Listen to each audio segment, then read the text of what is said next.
आप चाहे एक छोटे व्यापारी हों या फिर बड़े व्यापारी, आप एक छोटे दुकानदार हों या फिर किसी कारखाने के मालिक, आप चाहे एक कंपनी में फिनांस मैनेजर हों या जनरल मैनेजर हों या फिर कंपनी के एमडी, या फिर आप उस किसी भी क्षेत्र में आप अपना व्यवसाय करने वाले हों, ये एपिसोड आप सभी के लिए काफ़ी ही लाभदायक और उपयोगी सिद्ध होगा। और मैं आशा करता हूं कि आप सभी इस वीडियो को अंत तक जरूर देखें। आज जो चर्चा मैं करने जा रहा हूं, आप देखें कि ये इंश्योरेंस सेक्टर है। इंश्योरेंस सेक्टर में इंश्योरेंस 3 प्रकार का होता है। एक लाइफ इंश्योरेंस होता है, दूसरा हेल्थ इंश्योरेंस होता है और तीसरा जनरल इंश्योरेंस होता है। तो आज मैं खास करके जो चर्चा करने जा रहा हूं वो जनरल इंश्योरेंस के बारे में चर्चा करूंगा। और आपको एक बात मैं बता दूं कि जनरल इंश्योरेंस के बारे में आपको शायद ही कहीं इन डिटेल में जानकारी मिली होगी, या आप कोशिश भी करेंगे तो शायद मिल जाए, लेकिन जो हमारे पास नॉलेज है, जो हमारे पास जो आइडिया है, वो मैं आपके बीच लेकर के आया हूँ। ये जनरल इंश्योरेंस के बारे में आप शायद ऐसे ही जानते होंगे कि जैसे लाइफ इंश्योरेंस होता है वैसे ही जनरल इंश्योरेंस होता है, लेकिन कदापि नहीं। जनरल इंश्योरेंस में इतनी सारी पॉलिसीज़ है, शायद आप इस पॉलिसी के बारे में नहीं जानते होंगे, जिससे मैं विस्तृत रूप से जानकारी लेकर के मैं आपके पास आया हूँ। जो जैसे लाइफ इंश्योरेंस होता है, लाइफ इंश्योरेंस में कई टाइप के प्लान होते हैं। जैसे एंडोमेंट पॉलिसी होती है, मनी बैक पॉलिसी होती है, चिल्ड्रन मनी बैक पॉलिसी होती है, टर्म पॉलिसी होती है, बहुत टाइप की पॉलिसी होती है। ठीक उसी प्रकार हेल्थ में भी कई टाइप की पॉलिसी होती है, इंडिविजुअल, फ्लोटर, ग्रुप वगैरह वगैरह। उसी प्रकार जनरल इंश्योरेंस में जो है, वो जनरल इंश्योरेंस जो हमारे आम तौर पर, जो हमारे आम जीवन में जो जहाँ पर इंश्योरेंस की नीड है, जहाँ पर रिक्वायरमेंट है, उस इंश्योरेंस की चर्चा मैं आपके बीच में करने जा रहा हूँ। तो मैं पहला स्टार्ट करता हूँ। जो ये जनरल इंश्योरेंस में आप देखें जो कितने टाइप की पॉलिसी है, तो मैं पहला बिंदु पर आता हूँ। ये जो पहली पॉलिसी होती है, मैरिन पॉलिसी होती है। मैरिन पॉलिसी आप देख रहे होंगे, इसे आप कार्गो पॉलिसी भी कह सकते हैं। मैरिन पॉलिसी में ऐसा होता है कि यदि आप छोटे व्यापारी हैं या आप बहुत बड़े व्यापारी हैं, आप अपना माल कहीं एक जगह से दूसरी जगह भेजते हैं, ले जाते हैं। आप चाहे वो हवाई जहाज़ से भेजते हों, चाहे आप स्टीमर से भेजते हों, चाहे बाई रोड ट्रक से भेजते हों। तो जब आप सामान एक जगह से दूसरी जगह आप भेजते हैं या आप लाते हैं, तो आपको मालूम होना चाहिए कि यह सामान जब रास्ते में यदि कुछ मिसहैपनिंग होता है, यदि कुछ ऐसी ट्रेजेडी होती है, सपोज मान लीजिए किसी फ्लड एरिया से आप की ट्रक गुजर रही है और वहाँ पर पता चला कि फ्लड के कारण आपके माल सारा नाश हो गया, नुकसान हो गया, तो उसकी भरपाई कौन करेगा? ठीक है, आप जैसे आप हवाई सेवा से आप कोई सामान भेज रहे हैं, पता चला कि प्लेन क्रैश में वो सारा माल चला गया, उसकी भरपाई कौन करेगा? तो स्टीमर से आप भेज रहे हैं पानी, यदि पानी स्टीमर जो है सो समुद्र में यदि वो डूब जाता है या आपका माल नुकसान हो जाता है, तो उसकी भरपाई कौन करता है या कौन कर सकता है? इसीलिए ये मैरिन पॉलिसी होती है। यदि आप छोटे व्यापारी हैं चाहे बड़े व्यापारी हैं, आप यदि अपना माल कहीं भी एक जगह से दूसरी जगह ले जा रहे हैं या ला रहे हैं, तो ये हमारी और आपकी भी रिस्पॉन्सिबिलिटी बनती है कि उस माल की सिक्योरिटी कहीं ना कहीं मिलनी चाहिए। इसलिए ये मैरिन पॉलिसी होती है, जिसे हम ट्रांजिट पॉलिसी भी कहते हैं। और ये शॉर्ट टर्म पॉलिसी होती है, जो ड्यूरेशन का होता है कि आप का माल जहाँ, मान लीजिए दिल्ली से यदि हम माल आसाम भेज रहे हैं, दिल्ली से यदि हम माल बेंगलुरु भेज रहे हैं, तो बाई ट्रांसपोर्ट यदि हम भेजते हैं, ट्रांसपोर्ट में बाई रोड भेजते हैं, तो 7 दिन का समय लग सकता है या 10 दिन का लग सकता है। तो ड्यूरेशन वाइज इसका इंश्योरेंस होता है और ये 2 महीने की वैलिड होती है, ये यदि आप पॉलिसी लेते हैं तो ये मैरिन पॉलिसी होती है।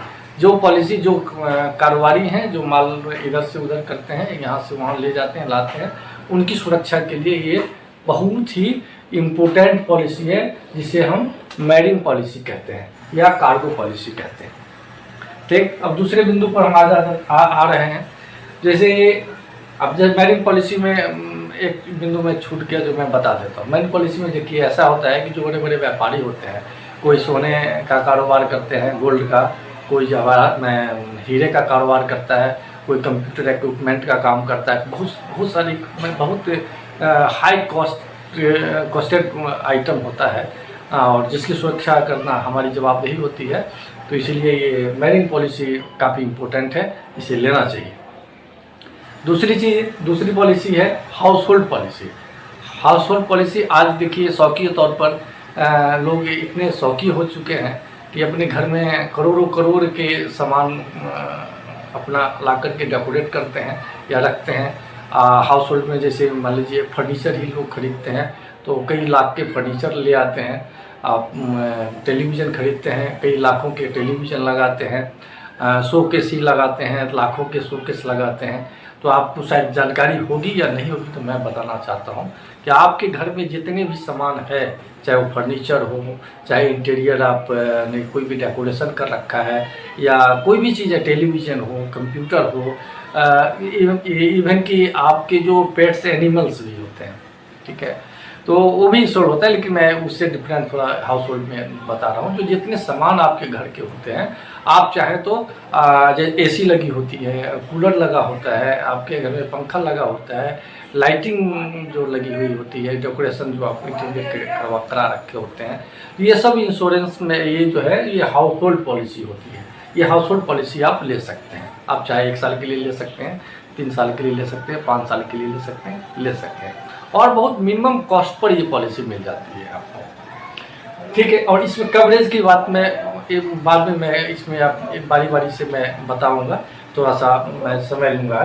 तो और तीसरा पॉइंट है हमारा, ये है बिल्डिंग या ऑफिस इंश्योरेंस। बिल्डिंग जैसे मान लीजिए बहुत बड़ी बिल्डिंग है और उस बिल्डिंग का इंश्योरेंस कराना भी आवश्यक होता है। सपोज मान लीजिए आपने 50 करोड़ में, 100 करोड़ में आपने बिल्डिंग खरीदी है, अर्थक्वेक के कारण यदि वो बिल्डिंग गिर जाती है तो उसकी भरपाई कौन करेगा?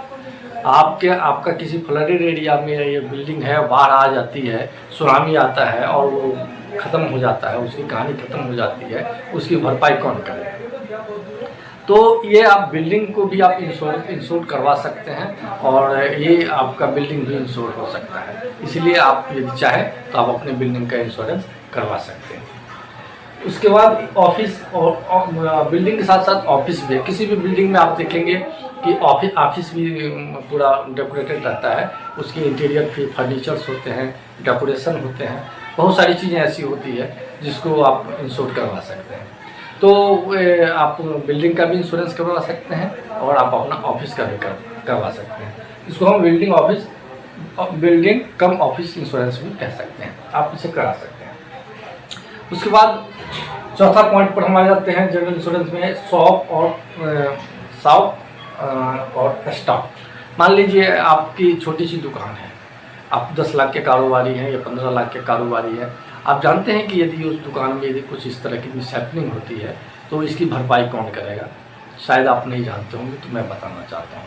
इसकी भरपाई इंश्योरेंस कंपनी करती है जहाँ से आप इंश्योरेंस कराते हैं। इसलिए यदि आपकी छोटी दुकान हो चाहे बड़ी दुकान हो, छोटी दुकान आप चाहे 10 लाख की दुकान हो आपकी, चाहे 10 करोड़ की दुकान हो, यदि आप इंश्योरेंस करवाते हैं तो आप अपने आप को सुरक्षित महसूस करेंगे और आप इंश्योर्ड रहेंगे। कल की डेट में यदि कोई इस तरह की मिसहैपनिंग होती है तो इसकी जवाबदेही इंश्योरेंस कंपनी को होती है। तो इसीलिए आपका शॉप हो, आप मान लीजिए एक जगह शॉप होती है, आपका शोरूम होता है और दूसरी जगह आपका स्टॉक होता है। स्टॉक में जहाँ दुकान पे शोरूम में आप जहाँ पर 5 करोड़ का माल रहता है और उसी जगह पर उसी दुकान वालों का यदि आप स्टॉक चेक करेंगे तो 10 करोड़ का माल उसका स्टॉक रहता है जो विजिबल नहीं रहता है। तो उस स्टॉक का भी आप इंश्योरेंस करवा सकते हैं और वो भी आप सुरक्षित रख सकते हैं। और पॉइंट 100 पर स्टॉक हो गया। और इससे लगा ये होता है CAR पॉलिसी। CAR पॉलिसी शायद आपने पहली बार सुना होगा, यदि नहीं सुना होगा तो सुन लीजिए, मेरे मुँह से भी सुन लीजिए, और सुने जरूर होंगे, ऐसी बात नहीं है आप नहीं सुने होंगे। तो ये कार पॉलिसी, ये कार जो मोटर कार होती है, ये कार पॉलिसी नहीं, ये ऑल रिस्क कंट्रैक्ट पॉलिसी होती है। अभी कंडीशन ऐसा बना है कि यदि कोई भी काम होता है, कोई कंपनी यदि काम करती है, किसी भी टाइप का काम करती है, तो उनके लिए ये मैंडेटरी हो गया है कि आपको CAR पॉलिसी लेना पड़ेगा। ये कॉन्ट्रैक्ट रिस्क पॉलिसी होती है।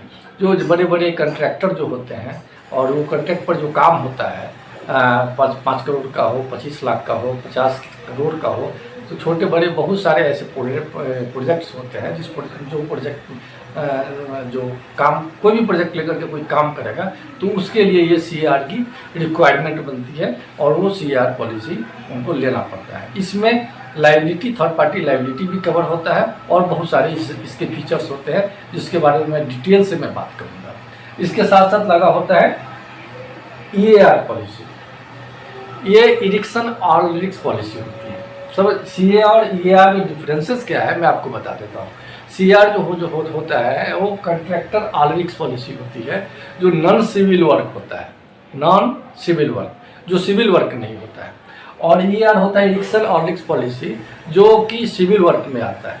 सिविल जैसे बिल्डिंग का कंस्ट्रक्शन का काम करना, ये सिविल वर्क में आ गया। और उस बिल्डिंग के अंदर जो काम होता है जैसे इलेक्ट्रिकल पैनल इंस्टॉल करवाना, वायरिंग करवाना, AC इंस्टॉलेशन करवाना, इंटीरियर काम करवाना, ये सब सारी चीज़ें जो होती है ये सब CAR में आ जाता है। अब CAR भी समझ गए, अब EAR भी समझ गए। इसके साथ साथ WC भी होता है। WC पॉलिसी ये होती है, इसको हम बोलते हैं वर्कमैन कंपेंसेशन पॉलिसी। सपोज कोई भी प्रोजेक्ट 6 महीने के लिए चलता है या 3 महीने के लिए चलता है, तो 6 महीने के लिए चलता है और या 3 महीने के लिए चलता है, तो वर्कमैन कंपेंसेशन पॉलिसी आप यदि आप लेते हैं उस वर्कर के लिए, तो होता क्या है कि उस बीच में इन बिटवीन यदि वर्कर के साथ कुछ मिसहैपनिंग हो जाती है, यदि वो डैमेज हो जाता है, उसे चोटें आ जाती है या हाथ टूट जाता है, पैर टूट जाता है, चाहे किसी तरह से मिसहैपनिंग होती है, तो ट्रीटमेंट का भी उनको मिलता है।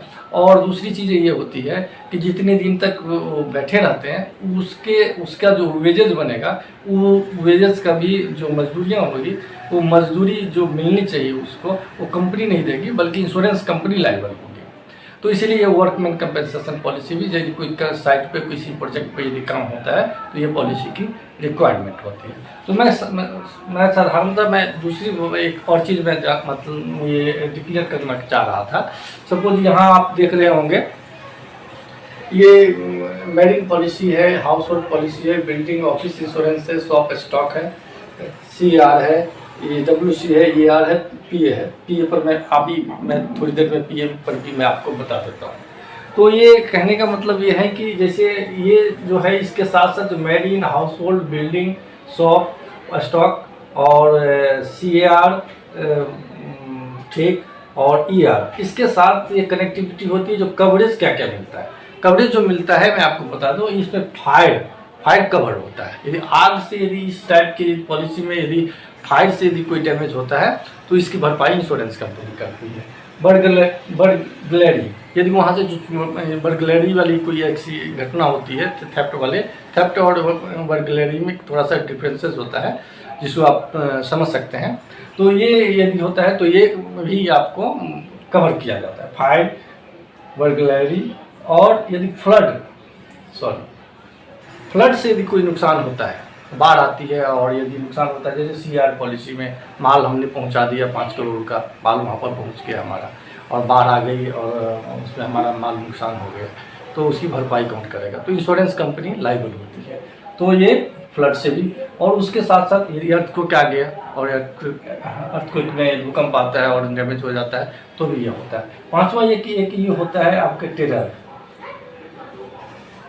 टेररिस्ट से यदि कोई नुकसान होता है, कोई टेररिस्ट आकर के वह हमला कर देता है और उससे गोलीबारी में या बमबारी में नुकसान हो जाता है तो भी इंश्योरेंस कंपनी लायबल होती है। एक CAR पॉलिसी और EAR पॉलिसी में मैं आपको बता देता हूँ, एक बहुत बड़ी फीचर्स है जिसको लायबिलिटी पोर्शन बोलते हैं। लायबिलिटी पोर्शन बोलते हैं, सपोज यदि कोई प्रोजेक्ट 5 करोड़ का है, कोई प्रोजेक्ट 5 करोड़ का है, 5 करोड़ का प्रोजेक्ट, तो आप यदि ये CAR और EAR पॉलिसी ले रखे होते हैं, आप कंपनी ओनर हैं, आप ये पॉलिसी ले रखे होते हैं, तो 5 करोड़ की यदि पॉलिसी है तो इसका 10% जो है 10% 10%, 5 करोड़ का 10% जो है वो लाइबिलिटी में कवर होता है। तो ये आपको मैंने बताया कि ये CA और AR में ये लाइबिलिटी कवर आपको मिल जाता है। और साथ ही मैं आपको बता दूं एक एक चीज़, जैसे अदर इंश्योरेंस में मैंने मैरिन का मैंने आपको जिक्र करा, हाउस होल्ड की किया, बिल्डिंग का किया, शॉप का किया, कार का किया, पॉलिसी है। ये सब सारी पॉलिसी जो होती है काफ़ी हमारे आम जीवन से जुड़ी हुई पॉलिसी है, शायद जिसके बारे में हम और आप नहीं जानते हैं। जब ऐसी कोई विपदा आती है, जब आफत आती है, तो तब जाकर के हमें पता चलता है कि ये पॉलिसी यदि होती तो कितना अच्छा होता। किसी दुकान में, किसी बिल्डिंग में, किसी होटल में, किसी कारखाने में यदि आग लग जाती है, यदि नुकसान हो जाता है, तो बाद में जाकर के पता चलता है कि यदि इसका इंश्योरेंस करा रखा होता तो आज शायद मेरे लिए काफ़ी बेनिफिशियल होता और मेरे लिए काफ़ी यूजफुल होता ये पॉलिसी की इम्पोर्टेंस तभी समझ में आती है। एक लास्ट पॉइंट मैंने आपको PA बताया। PA हेल्थ इंश्योरेंस जो पॉलिसी, हेल्थ इंश्योरेंस जो कंपनी बेचती है, उसके साथ साथ ये PA पॉलिसी भी होती है, पर्सनल एक्सीडेंटल पॉलिसी होती है। तो पर्सनल एक्सीडेंटल पॉलिसी जो होती है वो आप चाहे 3 लाख का भी ले सकते हैं, 5 लाख का भी ले सकते हैं, 10 लाख का भी ले सकते हैं, 25 लाख का भी ले सकते हैं। ये इसका लिमिट नहीं है, आप चाहे तो जितने का भी चाहे आप ले सकते हैं। लेकिन इसमें है क्या कि आपको जो मिलता है वो परसेंटेज ऑफ डिसेबिलिटी पर मिलता है, परसेंटेज ऑफ डिसेबिलिटी। जितने परसेंट डिसेबल होगा, सपोज मान लीजिए किसी बंदे ने 10 लाख की पॉलिसी कराई और उसका एक हाथ कट गया, तो हाथ कट गया तो डॉक्टर यदि अब क्लियर करता है कि भाई 50% डिसेबल हो गया है तो 5 लाख रुपये उसके लायबल होंगे। यदि वो डेथ हो जाता है, 100% यदि ख़त्म हो जाता है, वो उसकी डेथ हो जाती है, तो उसके नॉमिनी को 5 लाख का यदि उसने इंश्योरेंस करा रखा है तो 5 लाख मिलेगा, 10 लाख का इंश्योरेंस करा रखा है तो 10 लाख मिलेगा। और ये मिनिमम मात्र 300 से 400 रुपये में 4 लाख की पॉलिसी हो जाती है। तो ये पॉलिसी ये जनरल इंश्योरेंस के कैटेगरी में ये सारी पॉलिसी आती है। वैसे तो मैं चर्चा करने के लिए इन सारे बिंदुओं पर मैं था, लेकिन इसमें यदि किसी तरह का डाउट हो, किसी तरह की आपके पास क्वेश्चन हो, यदि कोई भी जिज्ञासा हो कि आखिर इस पॉलिसी के बारे में हम जानें और इस पॉलिसी को कराने के लिए क्या फॉर्मेलिटीज़ है, क्या फॉर्मेलिटीज़ नहीं है, इस सब के बारे में मैं वीडियो में भी आपको बताऊंगा। और आगे के एपिसोड में जब मैं तैयार करूंगा वीडियो तो उसमें मैं आपको बताऊंगा कि हर एक पॉलिसी की क्या फॉर्मेलिटीज़ है और ये पॉलिसी आप कौन ले सकता है, कैसे ले सकता है, किस रेट में ले सकता है, ये सब सारी चीज़ें भी आपको जानकारी मिल सकती है। लेकिन अभी जो फ़िलहाल मैं चाहूँगा कि आप इस बिंदु पर यदि आपके पास कोई संशय या कोई विषय है या कोई भी शंका भी है तो आप हमारे इनबॉक्स में आकर के, आप हमें कमेंट बॉक्स में आकर के आप हमें कमेंट करें और आप इस विषय के बारे में जानकारी हमसे प्राप्त कर सकते हैं। साथ ही मैं आपसे आग्रह करता हूं कि मुझे प्रोत्साहित करने के लिए मेरे पेज को लाइक भी करें, कमेंट भी करें, शेयर भी करें हमारे फेसबुक पेज पर। और साथ ही यदि यूट्यूब पर जो all type insurance and claim solution के नाम से हमारी यूट्यूब चैनल है, आपको कहीं नज़र आए तो आप उसे ज़रूर सब्सक्राइब करेंगे, लाइक करेंगे, शेयर करेंगे, हमें प्रोत्साहित करेंगे। आशा करते हैं, उम्मीद करते हैं कि आप हमें ज़रूर प्रोत्साहित करेंगे। और इसी तरह से मैं एपिसोड टू एपिसोड नए विषयों को लेकर के मैं आपके पास हाजिर रहूँगा और आपसे जानकारी शेयर करूँगा। आपसे बस इजाज़त चाहता हूँ। बहुत बहुत धन्यवाद। नमस्कार।